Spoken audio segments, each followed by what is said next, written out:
हमारे बचपन में मेरी गली में एक दो भिखारी आया करते थे मांगने के लिए। तो बचपने में मैं उनकी नकल उतारा करता था। अम्मी कहा करती थी कि इनकी नकल मत उतारो वरना फिर तुम भी बड़े होके भिखारी बन जाओगे। मेरे ख्याल में उनको इसकी बिजनेस प्रोपोजिशन का आइडिया नहीं था कि इसके अंदर कितना मुनाफा है, वरना वो शायद ये बात नहीं कर रही होती।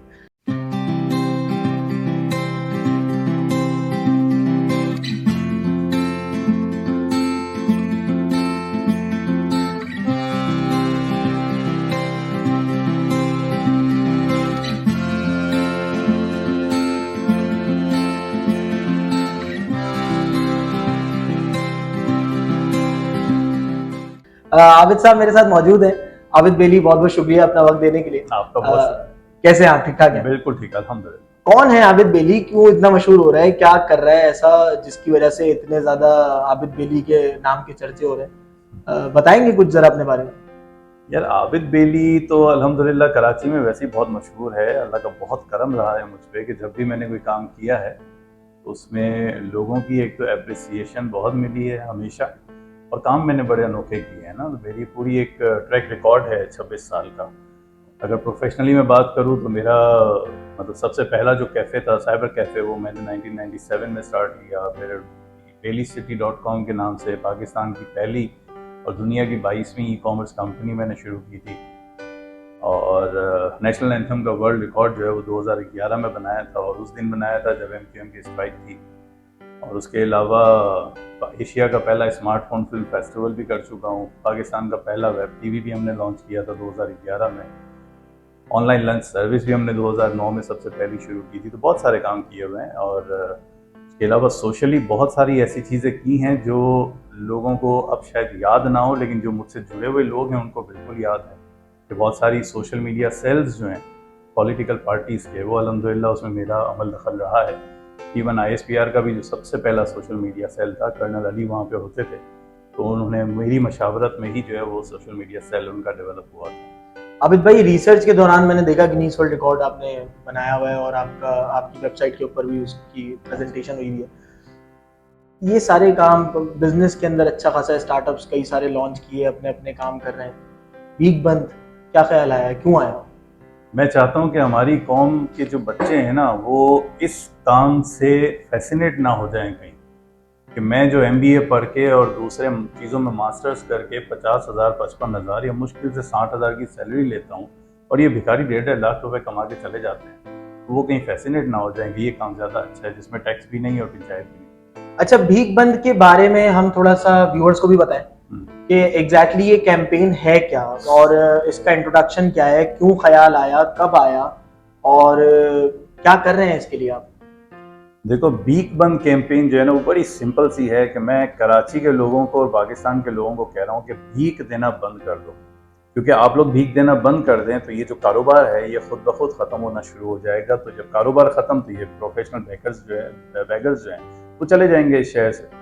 और बात सिर्फ इतनी सी है कि मैं थक गया हूँ माफ़ करो कर करके। तो मैं घर से जब निकलता हूँ और वापस जब घर जाता हूँ रात में, तो मैं अनगिनत दफ़ा माफ़ करो कर रहा होता हूँ। तो मैं थक गया हूँ इस चीज़ से। आप ये इसको माफिया के साथ कैसे कनेक्ट करते हैं? ये माफिया ही तो है। विदाउट बगैर माफिया इतना मुनज़्ज़म ग्रोह पूरे कराची में, पूरे पाकिस्तान में काम कर ही नहीं सकता।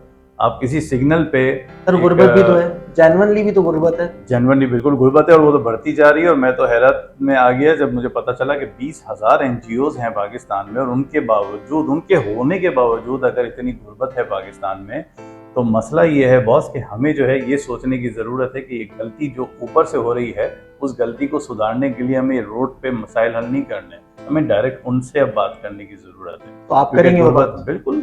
कैसे करेंगे, क्या प्लान है? प्लान तो बहुत सारे हैं, अभी एक्सपोज में कर नहीं सकता। लेकिन ये भीख बंद कैंपेन, कम से कम ये कौम तो किसी एक पॉइंट पे पहले मुत्तफिक हो जाए ना। क्योंकि मेरे बारे में अब आज ही हमारा एक ग्रुप है, तो उसमें एक साहब ने जो है वो मेरे ट्विटर की स्क्रीनशॉट्स लेके और वहाँ पे ग्रुप में डाले कि ये तो बंदा PTI का है। मैं PTI को सपोर्ट करता हूँ, लेकिन एक आम कराची वाला हूँ, और कराची के मसाइल चाहे वो MQM हल करे, चाहे जमात इस्लामी करे, चाहे पीपल्स पार्टी करे, चाहे PTI करे, चाहे TLP करे, कोई भी करे, मेरे कराची के मसले हल होने चाहिए। तो आपका पॉलिटिक्स में जाने का भी इरादा है? मैंने पॉलिटिक्स किए ना।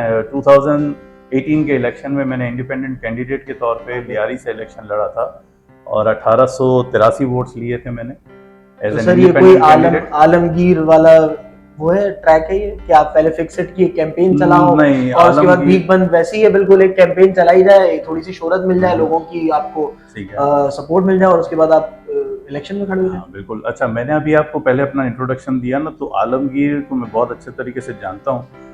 आलमगीर जो था उसने पीटीआई के आईएसएफ एक फोरम को लेके और फिर उसने अपने आप को एक्टिव किया और अपने आप को प्रमोट किया और फिर उसने फिक्स इट शुरू किया। मुझे किसी पॉलिटिकल पार्टी के अल्हम्दुलिल्लाह अम्ब्रेला की ज़रूरत ना पहले थी ना अब है, क्योंकि मैंने वो काम कराची में रहते हुए किए हैं कि एमक्यूएम के अगेंस्ट, जो कि उस वक्त एक माफिया थी, उसके अगेंस्ट मैंने ट्विटर पे, मैंने फेसबुक पे और मैंने ऑन ग्राउंड वो काम किए कि लोग कहते थे मारा जाएगा और मुझे बहुत थ्रेट्स भी आते थे। और ये मैं बात कर रहा हूँ पीक 2006 से लेके 2011, इनफैक्ट 2013 तक। और मैं जब ऑनलाइन ई कॉमर्स काम करता था तो मेरा डायरेक्टली वसीम अख्तर साहब के साथ एक क्लैश हुआ था और मुझे इतना प्रॉब्लम में उन्होंने डाल दिया था कि मुझे 2010 में फिर अपनी कंपनी ही ख़त्म करनी पड़ी, जो कि पहली ऑनलाइन ई कॉमर्स कंपनी थी। तो प्रॉब्लम्स बहुत फेस किए हैं और लियारी तक में जाके मैंने बहुत काम किया है।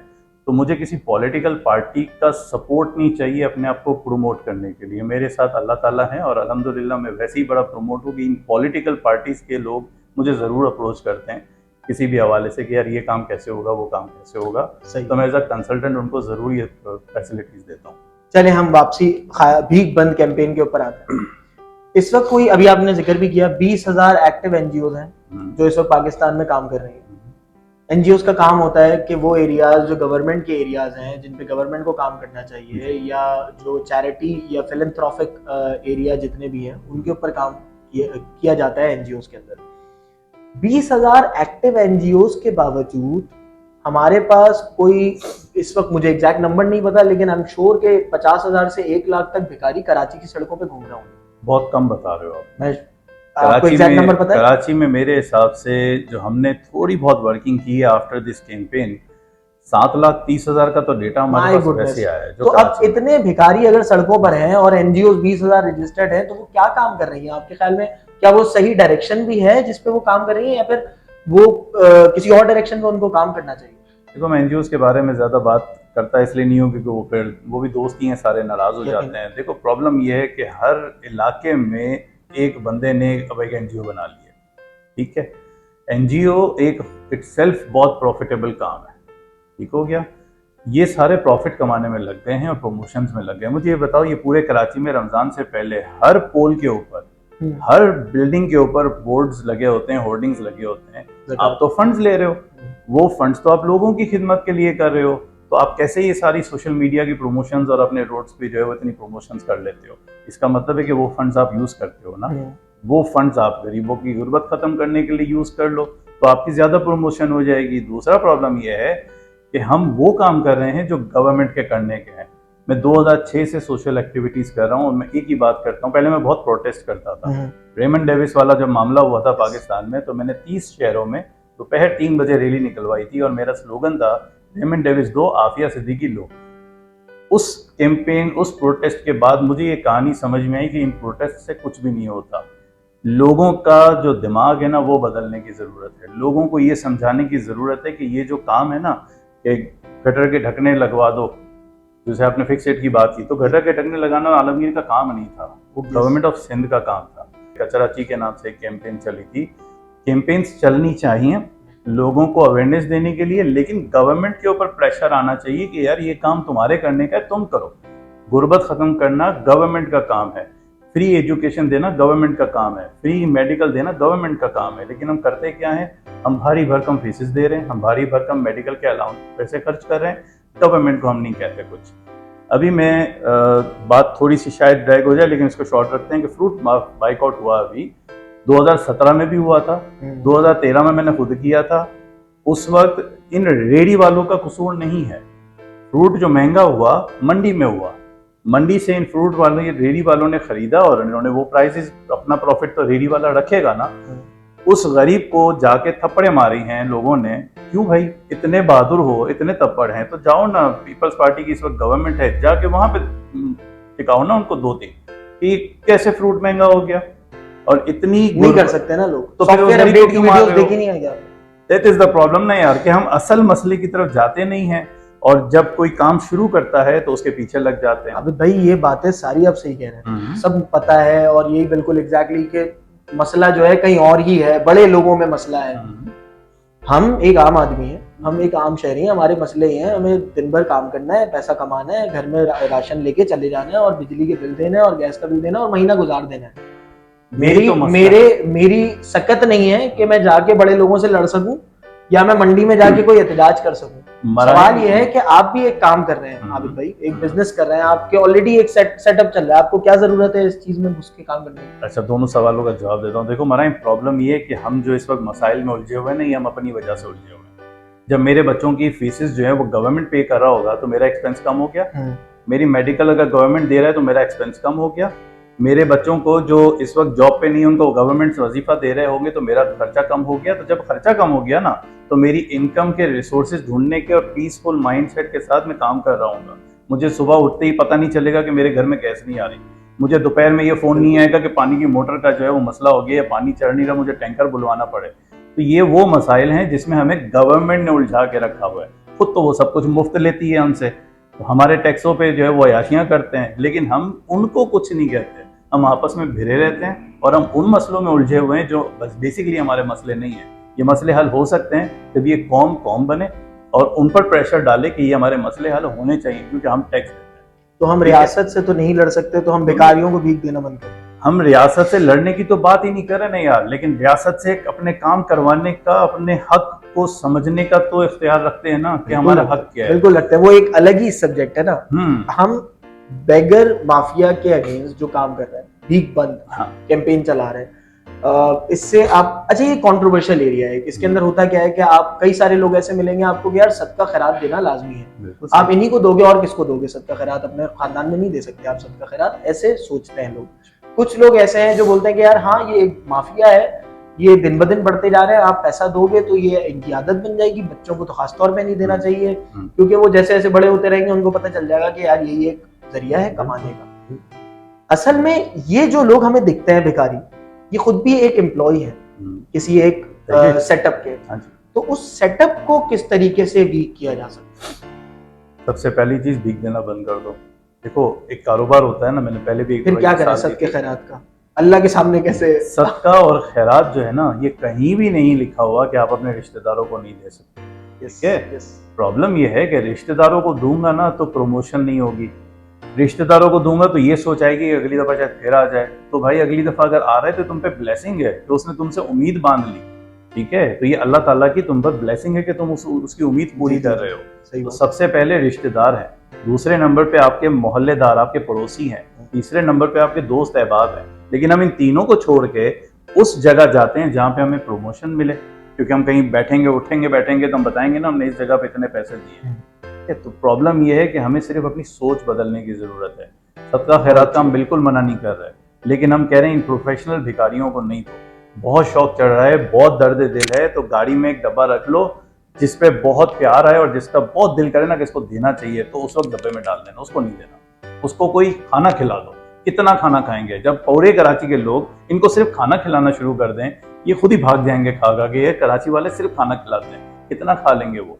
कैश देना बंद कर दो, इनको चीजें दिलाना बंद कर दो। अभी एक वीडियो वायरल हुई है कि एक बंदा जो है, जो कि बहुत पुरानी चीज है, लोगों को समझ नहीं आती, उसने मेडिकल स्टोर के बाहर खड़े होकर सदा लगाई, लोग, एक बंदे ने उसको दूध का डब्बा दिलवा दिया, थोड़ी देर बाद घूम फिर के उसने वो डब्बा आधे प्राइस में बेच दिया और जाके सिगरेट के खोखे पे बैठ के सिगरेट पी रहा है। बिल्कुल, उस दुकान वाले का भी तो कसूर है ना, क्यों लिया उसने आधे पैसों पे? बेसिकली हम बहैसियत कौम जो है ना वो करप्ट हो चुके हुए हैं और हमें सिर्फ अपना मफाद अजीज हो गया हुआ है। कौम इस तरह चलती नहीं, मुल्क इस तरह चलते नहीं। तो भीख बंद का कॉन्सेप्ट दोबारा मैं ये कह रहा हूँ, सिर्फ भीख देना बंद कर दें और वाकई जो सदका खैरात के मुस्तहिक है उनको देना शुरू कर दें। आपके इलाके से आइडिया बेसिकली वही है जो हमने कुछ साल पहले एक वीडियो देखी थी कि माफ कर दो वाले अपना मुंह ना चुराएं अगर, तो हमारे 25-26 हज़ार रुपए बन जाते हैं। जी बिल्कुल। तो आप उनकी जो है वो एक्चुअली जब सोर्स ऑफ इनकम कोई बंद कर देंगे तो फिर वो माफिया ही वीक हो जाएगा। हाँ, क्योंकि कारोबार बंद कैसे होता है? जब उसके एक्सपेंसेस बढ़ जाएं, उसकी इनकम कम हो जाए, तो इनके अच्छे खासे एक्सपेंसेस हैं। इनको भत्ते देने होते हैं, इनको पिक एंड ड्रॉप करना होता है, इनको खाने खिलाने होते हैं, अपने ये कारोबार असल में मामलात तो हैं। डर का है ना, हाँ, डर को नहीं रोक सकते, डर का कि इसकी बददुआ ना लग जाए, ये डर है बेसिकली। यस, तो ये तो उसकी डर बददुआ नहीं। नहीं अच्छा, लगती। एक चीज और इसी में ये बददुआ से ही मुझे ख्याल आया कि हम सुनते हैं जो ख्वाजा सरा सड़कों पर होते हैं, उनके पास देखिए जो लोग लड़का लड़की खवातीन मर्द हजरात जो लोग मांगने वाले हैं वो एक तरफ, ख्वाजा सराहों के पास हमारी सोसाइटी के अंदर भी उतने अर्निंग ऑप्शंस नहीं है। वो फाड़ा लेके जो है वो मजदूर नहीं बन सकती, वो जो है वो किसी ट्रॉली को पकड़ के पोर्टर नहीं बन सकती। तो ऐसे में उन ख्वाजा सराहों को और कोई ऑप्शन दिखता नहीं है, उनको उनके साथ क्या किया जाए? देखो, मैं मेमन कम्युनिटी से ताल्लुक है, खारादर में हम सारे मेमन रहते थे, ठीक है, उसके बाद इधर उधर गए। खारादर में पुलिस चौकी के पास एक ख्वाजा सराहों का एक अड्डा था जहाँ पे गुरु के साथ उनके सारे ख्वाजा सरा रहते थे। तो पूरा मोहल्ला उनकी टेक केयर करता था, उनके खाने पीने से लेके उनके बाकी चीज़ों की टेक केयर करता था। और वही ख्वाजा सरा घरों में जाके कोई शादी ब्याह में, कोई बच्चों की पैदाइश पे ये सारे काम किया करते थे, वो ढोल वगैरह से। तो उनकी हेल्प इस तरह होती थी कि पूरा मोहल्ला उनकी टेक केयर करता था, दैट इज राइट। लेकिन वो उन ख्वाजा सराओं का हमने मजाक बना बना के और उनके साथ वो हरकतें करके इन सबको हमने सिग्नल पे लेके खड़ा कर दिया। अच्छा, सिग्नल पे बहुत सारे ख्वाजा सरा जाली भी होते हैं, तो लड़के होते हैं जो ख्वाजा सरा बन के और ये लूट रहे होते हैं लोगों को, ठीक है। तो ख्वाजा सरा के लिए एक ऑर्गेनाइजेशन काम भी कर रही है। इनफैक्ट अब इनके अपने अंदर से बहुत सारे लोग जिनको मैं जानता हूँ, जिन्होंने बहुत अच्छी तालीम हासिल करने के बाद उनको काम पे लगाना शुरू किया है। जी बिल्कुल, इनिशिएट हो गया है, ठीक है। तो इन लोगों को ये जितने भी लोग हैं ना जो गरीब हैं, इन लोगों को उन ऑर्गेनाइजेशंस के साथ जोड़ने की जरूरत है जो कारोबार शुरू करवा के देते हैं, ठीक है। और इन लोगों को आप भी उन जगहों से अगर नहीं सेटल कर पा रहे तो फिर आप खुद उनकी मदद इस तरह करो कि उनको कैश नहीं दो, उनके किसी बच्चे को कोई अच्छा कोर्स करवा दो, उसकी वालदा को कोई कोर्स करवा दो, वालिद को कोई चीज कारोबार शुरू करवा दो। बहुत सारी चीजें हो सकती है, सोसाइटी इनेबल करे, ऑब्वियसली एम्पावर करो, ना कि भिखारी बनाओ। दैट्स वेरी गुड आइडिया, बहुत अच्छी बात की आपने। कुछ नंबर्स मैंने यहाँ आने से पहले मैं आपके साथ शेयर करूंगा। आबिद भाई, मैंने कुछ रिसर्च की थी। Human rights commission of Pakistan के मुताबिक जो कराची के अंदर बेगर्स हैं, जो भिखारी हैं, वो पिछले 10 सालों में 73% रेस किया है ये नंबर। Human rights commission of Pakistan ही बताता यह है कि 90% ऑफ द बेगर्स जो है वो कराची के हैं और बाकी 90% उन जितने भी बेगर्स हैं वो सारे बेगर माफिया का हिस्सा है। ये HRCP की रिपोर्ट है जो मैं आपके साथ शेयर कर रहा हूँ। बेगर माफिया की जो अर्निंग है वो अराउंड अप्रोक्सीमेटली $6 मिलियन है। कितने टाइम के अंदर? एनुअली। जो हमारी इकोनॉमी को किस तरीके से एक्सप्लॉइट कर सकती है आपको अंदाजा होगा अगर ये बेगर माफिया एक किसी जगह पर इसको इन्वेस्ट कर दे और किसी भी तरीके के गलत कामों में इनको इस्तेमाल करना शुरू कर दे। अच्छा, एक और नंबर ये है कि जो पायलर ऑर्गेनाइजेशन है या पायलर इदारा जो है, Pakistan institute of labour education and research, 62% जितने कराची में बेगर्स हैं उनमें से बच्चे हैं 62%। तो बच्चे कौन होते हैं? कौम का मुस्तकबिल, हमारी पॉपुलेशन, यूथ और बच्चे, ये सारी चीजें हम देखते हुए सर, अब मेरा सवाल ये है कि गुर्बत, सूरत हाल, जिस तरीके के यहाँ पर नाइंसाफ़ी है और लोगों की मुआशी मजबूरियां, घर चलाना मुश्किल, इन सब के बाद सवाल ये बनता है कि गुर्बत को किस तरीके से ख़त्म किया जाए इस मुल्क से। एक अकली एतबार से कोई सही जवाब दीजिएगा जो हम सब लोगों के लिए आसानी से इम्प्लीमेंटेबल। देखो, मैंने अपनी ज़िंदगी में 4 दफ़ा शदीद गुर्बत देखी है। यहाँ इस वक्त माशाल्लाह जहाँ बैठे हो ना, इसके पीछे बहुत बड़ी मेहनत है। और उन चारों दफ़ा मैंने सिर्फ 2 काम किए। मैंने लोगों से शिकायत नहीं की, शिकायत सिर्फ अल्लाह से की, ना मैंने लोगों से मदद मांगी, मदद मैंने सिर्फ अल्लाह से मांगी, ठीक है। मुझे ये यकीन था कि मैंने किसी के साथ गलत नहीं किया तो मेरे साथ भी गलत नहीं होगा, ठीक है। और मैंने अपनी स्ट्रगल जारी रखी। जो आप मेरे प्रोफाइल में बता रहे थे ना अभी थोड़ी देर पहले हम बैठे थे, तो कि बहुत सारे स्टार्टअप्स आपने किए, उनके पीछे रीज़न ये था कि मुझे अपना किचन सेट करना था। जब MQM की वजह से मुझे अपना ऑनलाइन बिजनेस ड्रॉप करना पड़ा, बंद करना पड़ा, क्योंकि हर थोड़े दिनों के बाद मेरे राइडर को लूट लिया जाता था, क्योंकि उस वक्त महंगी से महंगी चीज़ भी मैं ऑनलाइन जो ऑर्डर आता था उसको मैं घर पे डिलीवर करता था। हमारे पास इवन के क्रेडिट कार्ड की मशीन्स मेरे राइडर के पास होती थी, जहाँ वो कार्ड भी चार्ज करते थे, लेकिन ज़्यादातर लोग कैश पेमेंट करते थे। वो कारोबार जब मेरा बंद हुआ और मैं टोटल कोलैप्स हुआ, उसके बावजूद मैंने स्ट्रगल की और मैंने फिर कुछ ना कुछ करते करते अपने आप को खड़ा किया। कोरोना से पहले मैं टोटली डिफॉल्ट हो चुका था। मेरी कोरियर कंपनी में मेरे साथ प्रॉब्लम हुई, फ्रॉड हुआ पंजाब साइड पे, तो मैं कंप्लीटली बैंकरप्सी में चला गया। मास्क एक दोस्त के साथ बेचने का काम शुरू किया, लेकिन वो काम जो था वो गवर्नमेंट को इमदाद मिली थी और वो चीज़ें बेच रहा था, तो मुझे वो काम समझ में नहीं आया। उसका प्रॉफिट मैंने एक ऑर्गेनाइजेशन में दे दिया और वो हैंडसम अमाउंट थी। उससे 3 दिन पहले मैंने ज़कात के पैसे लिए थे अपने घर में डालने के लिए, खाना और बच्चों की फीस अदा करने के लिए। फरवरी 2020 की बात कर रहा हूँ मैं। और मार्च 2020 में मेरे पास एक हैंडसम अमाउंट आया था उस मास्क को बेचने के बाद, जो कि मैंने एक ऑर्गेनाइजेशन में जाके डोनेट कर दिया, क्योंकि मुझे वो हराम काम और हराम पैसा मैं अपने बच्चों को जिंदगी में अल्हम्दुलिल्लाह नहीं खिलाया, ना आइंदा खिलाऊंगा। शायद मेरे अल्लाह को मेरी वो अदा पसंद आ गई और उसके बाद जो मेरे दिन चेंज हुए और आज आप जहाँ बैठे हो अल्हम्दुलिल्लाह सुम्मा अल्हम्दुलिल्लाह। तो प्रॉब्लम दोस्त ये है कि आपने अपनी सोच का जाविया जो है ना वो बड़ा क्लियर रखना है, अपने आप को फोकस रखना है कि गुर्बत तो सारे देखते हैं। बहुत सारे गरीब लोग ऐसे हैं जिनको मैंने, क्योंकि मैं बचपन में बड़ा वेल सेटल्ड फैमिली से मेरा ताल्लुक है, तो मैं बचपन में बड़ा मज़े में रहता था। उस दौर के जो मेरे दोस्त यार हैं आज माशाल्लाह वो वेल सेटल्ड हैं, ठीक है, क्योंकि उन्होंने फोकस किया अपने कारोबार के ऊपर, अपनी गुर्बत से बाहर निकालने की कोशिश की, रास्ता सही अपनाया। तो आपको रास्ता सही अपनाना है और ये अपने दिमाग से निकाल देना है कि मैंने ज़िंदगी भर गरीब रहना है। आप गरीब पैदा ज़रूर हुए हो, लेकिन सारी ज़िंदगी आप गरीब नहीं रहोगे, ठीक है, उसके लिए आपको स्ट्रगल करनी पड़ेगी।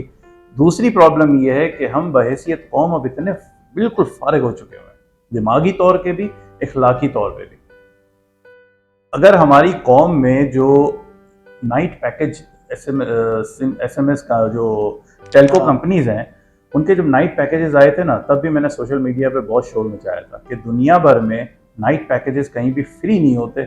इस मुल्क में नाइट पैकेजेस फ्री करके जो यूथ को चेंज किया गया ना, सारी सारी रात लोग लगे रहे, ठीक है, इस कौम को बदला गया। इस कौम के ऊपर बहुत मेहनत हुई है, तालीमी मामलात में भी और इखलाकी मामलात में भी। अब बहुत अजीब व गरीब कौम हम हो चुके हुए हैं।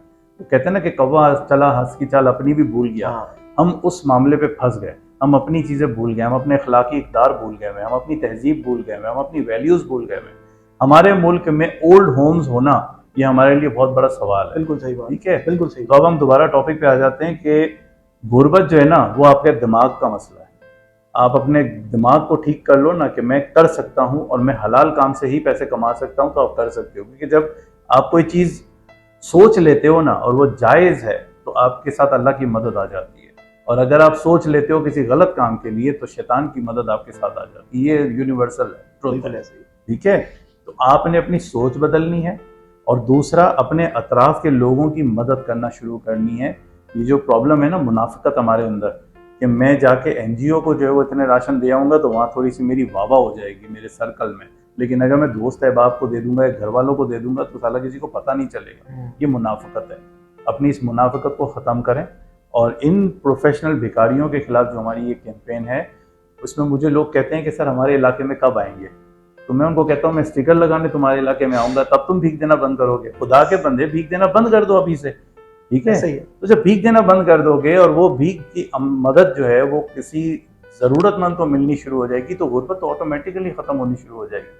फिर शायद आप लोगों को ये राशन वाशन बांटने की ज़रूरत ना पड़े। बिल्कुल सही, बहुत ज़रूरी बातें आपने की है, जो आपने हमारी एक फैमिली सिस्टम, हमारे वैल्यू सिस्टम की तरफ भी इशारा किया है कि हम हमारे शहर में, हमारे मुल्क के अंदर ओल्ड एज हाउसेस होना एक डिलेमा है, एक अलमिया है जो हमारी वैल्यूज़ के बिल्कुल अगेंस्ट है।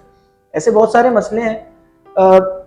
आखिरी सवाल मेरा भीख बंद कैंपेन के हवाले से आपसे, आप लोगों को एम्पावर करने की बात कर रहे हैं। बहुत सारे नौजवान ऐसे हैं जो तालीम शायद नहीं हासिल कर पाए किसी ना किसी रीज़न की वजह से, कभी मुआशी रीजंस की वजह से, कभी फैमिली सपोर्ट नहीं थी, कभी कुछ। लेकिन आज जो सूरत हाल है मुल्क की, अब वो कुछ करना चाह रहे हैं, वो कुछ सीखना चाह रहे हैं। एक मैट्रिक पास या इंटर पास कोई लड़का, रिक्शा चलाने के लिए, रिक्शा खरीदने के पैसे नहीं है, तो वो कुछ ना कुछ करना चाह रहे हैं। और हमारे पास CVs आ रही होती है, मेरे पास आ रही होती है, यकीनन आपके पास मुझसे भी ज़्यादा आ रही होती है कि यार कहीं कोई जॉब है तो करवा दो। मुझे लगता है कि ये एक सबसे बड़ा सदका जारिया है जो आप किसी के लिए कर सकते हो, जी। कि आप किसी की नौकरी या रोजगार या कोई बिल्कुल। सीखने का जरिया ही बना दो कि यार ये कोर्स में उसको बिल्कुल। आपने रिक्रूट करा दिया। आप आबिद बेली भीख बंद करके लोगों को एम्पावर करने के लिए क्या कर रहे हैं पर्सनल हैसियत, देखो और आपसे चैट सॉरी बात कर रहा हूँ, आपसे कांटेक्ट किस तरीके से किया जाए? मेरे तो सारे पेजेस के ऊपर सारे सोशल मीडिया पे मेरा नंबर लिखा हुआ है, तो रात को 3-3 बजे भी मैंने कॉल आ भी जाती है। वेबसाइट के ऊपर ही देख के नंबर पे मैंने डायरेक्ट अपनी कॉल कोई की चीज छुपाई हुई नहीं है। तो देखो एक चीज आई है, आर्टिफिशियल इंटेलिजेंस जो है उसके ऊपर काम तो बहुत सालों से हो रहा है, लेकिन एक चैट जीपीटी एक चीज आई, उसके बाद जो एक आर्टिफिशियल इंटेलिजेंस की बम्बार्डमेंट शुरू हो गई ना। अगर आप सिर्फ यूट्यूब पे ये देखना शुरू कर दो ना कि इस वक्त आर्टिफिशियल इंटेलिजेंस पे क्या क्या काम हो रहा है और कौन कौन से सॉफ्टवेयर अवेलेबल हैं, मतलब मिड जर्नी से लेके आपको text to speech, text to videos, इतनी चीजें आ गई हुई हैं कि आपने सिर्फ अपने बच्चों को जो है ना वो अब एक लाइन दिखानी है। मैंने अपना गोल एक किया हुआ है, मेरी वीडियो भी इस वक्त अवेलेबल है यूट्यूब, टिकटॉक पे। मैं कहता हूँ कि बहैसियत कौम अगर हम आज ये डिसाइड कर लेना कि अगले 5 सालों में हमने पाकिस्तान को आईटी की सबसे बड़ी जो है ना इंडस्ट्री यहाँ पे बनानी है पाकिस्तान में, तो सारी कौम जब लग जाएगी ना एक गोल के ऊपर, उसमें ना बदलाव आए तो बताइएगा आप मुझे। क्योंकि प्रॉब्लम पता है क्या है, हम लोग बस दिमाग में सोच लेते हैं मुझे ये करना है। नहीं, आप लिखो, अपना गोल सेट करोगे, मुझे अगले इतने अरसे में ये करना है, ठीक है। तो बहैसियत कौम अगर हम अपना गोल सेट कर लेंगे ना तो बहुत चेंज आएगा। अब आबिद बेली की अगर आप बात करो तो मैंने बहैसियत आबिद बेली अल्हम्दुलिल्लाह मैंने बहुत सारे लोगों को ऑर्गेनाइज किया है कि आप ये चीज़ें जो है इनको सीख लो, फ्री है सब यूट्यूब से। मंथली जो पैसे चाहिए होंगे वो हम कर देंगे आपको अरेंज, लेकिन आपने अगले 3 महीने में अपने आप को इस पोजीशन में लाना है कि आप अपना यूट्यूब चैनल बना सको या जो सीख लिया है वही लोगों को सिखा सको। तो जब सिखाने की बारी आएगी ना तो फिर हम नॉमिनल फीस भी उनको चार्ज करना शुरू कर सकते हैं, ठीक है। बिल्कुल। अच्छा, वो बच्चे जो चीज़ें सीख रहे हैं वो भी यूट्यूब पे सीख रहे हैं। मुझसे मिलने के लिए आते तो मैं उनको कोई चीज़ मुफ्त नहीं देता, मुझसे मिलने के वो चार्जेस देते हैं, ऑल्दो सिर्फ 100 रुपये देते हैं, लेकिन पैसे जरूर मैं लेता हूँ। जो ये मुफ्त वाला जो है ना मुफ्ता.com, मुफ्ता बंद, ये ख्याल खत्म दूसरी होना कैंपेन हमारी ये होनी चाहिए मुफ्ता बंद। इस कौम को मुफ्त खोरा बना दिया हमने, ठीक है। कोई भी चीज दो ना मुफ्त नहीं दो। राशन दे रहे हो थोड़े से पैसे जरूर लो, सहरी इफ्तार करवा रहे हो थोड़े से पैसे जरूर दो, ये मुफ्ता बंद कर दो, बिल्कुल, ठीक है। तो ये जो इस वक्त जो आईटी का दौर है ना बॉस, आपके अगले कुछ सालों में ये जो आपका एजुकेशनल सिस्टम है ना ये बिल्कुल कोलैप्स कर जाएगा, ऑलरेडी कोलैप्स हुआ हुआ है। आपके स्किल्ड एजुकेशन की वैल्यू है दुनिया में, हमारा जो एजुकेशन सिस्टम है वैसे ही कोलैप्स है। हमारे बच्चे पास आउट होके आगे उनको कुछ नहीं आ रहा होता जब तक कि वो दोबारा से प्रोफेशनल फील्ड में ना आ जाए और 5-6 महीने लगा ना दे वहां पे। इस वक्त जरूरत है कि हम अपने बच्चों को आईटी में इन्वॉल्व करें, और सिलानी भी कर रहा है, जफर अब्बास भी कर रहा है। मैं इनसे मुखालिफ नहीं हूँ, मैं इनकी राशन बांटने की चीज़ से मुखालिफ हूँ, लेकिन जो थैलेसीमिया, डायलिसिस और आईटी के लिए जो ये काम कर रहे हैं, अखुवत फाउंडेशन इतना ज़बरदस्त काम कर रहा है, कारोबार शुरू करवा के दे रहा है, तो जब ये लोग ये वाला काम कर सकते हैं तो बाकी एनजीओ भी ये कर लें, ठीक है। तो आपको बस ये देखना है कि मेरे से अगर 10 लोगों की इमदाद हो जाए, वो सर आदम जी का कोट था ना कि अगर करोड़पति बनना चाहते हो तो अपने अतराफ के लोगों को लखपति बना दो। यस। तो मैं ये चाहता हूँ मैं कम से कम 10 बच्चों को जो है ना इस पोजीशन में ले आऊँ कि वो आगे फिर 10 को सेटल कर सके। अगर हर बंदा यही सोच कर ले कि मुझे 10 लोगों की जिंदगी बदलनी है, नहीं बदल सकते 100 की, 10 का टारगेट ले लो, 10 का नहीं तो 1 का टारगेट ले लो, लेकिन उसकी जिंदगी बदलो। अगर कराची में 2.5 करोड़ की आबादी है, 2 लाख फैमिलीज, कम बता रहा हूँ, 2 लाख फैमिलीज ऐसी होंगी जो वेल्दी रिच होंगी, वेल सेटल्ड होंगी, ऐसा ही वो एक फैमिली को अडॉप्ट कर लें और उसकी सारी जिम्मेदारियां ले लें और उसको इतना एम्पावर कर दें कि वो फिर आगे जो है वो दोबारा डोनेशन या राशन बांट लेने के लिए ना जाए। एक फैमिली को अडॉप्ट कर लो। तो बस मैं 2 लाख बहुत कम बता रहा हूँ, बिल्कुल अल्हम्दुलिल्लाह बहुत फैमिली, सब एक फैमिली को अडॉप्ट कर ले। लुब्बे लुबाब ये कि हमें लोगों को सिर्फ ऐसे बैठे बैठाए उनका पेट भरने की जरूरत नहीं है, बिल्कुल हमें उनको इनेबल करना जरूरी है कि यार वो कमा सकें, वो खुद इस काबिल हो सकें कि वो अर्न करें, कुछ मेहनत करके अर्न करें। That makes sense. आबिद भाई, कोई चीज अगर आप आखिर में कोई चीज मैं पूछना भूल गया हूँ, आप ऐड करना चाहते हो तो इसके अंदर आप ख्याल अगर कोई शेयर करना चाहते हैं तो करें। बस वो 2 बातें करूंगा कि जितनी भी एनजीओज है ना, मैं उनके खिलाफ बात नहीं कर रहा हूँ, लेकिन मैं सिर्फ ये कह रहा हूँ ये मुफ्ता बंद कर दो। ये मुफ्ता बंद कर दोगे ना तो ये कौम कुछ करने के काबिल हो जाएगी। हर बंदा, हर फैमिली 5-5, 6-6 एनजीओज पे रजिस्टर्ड है।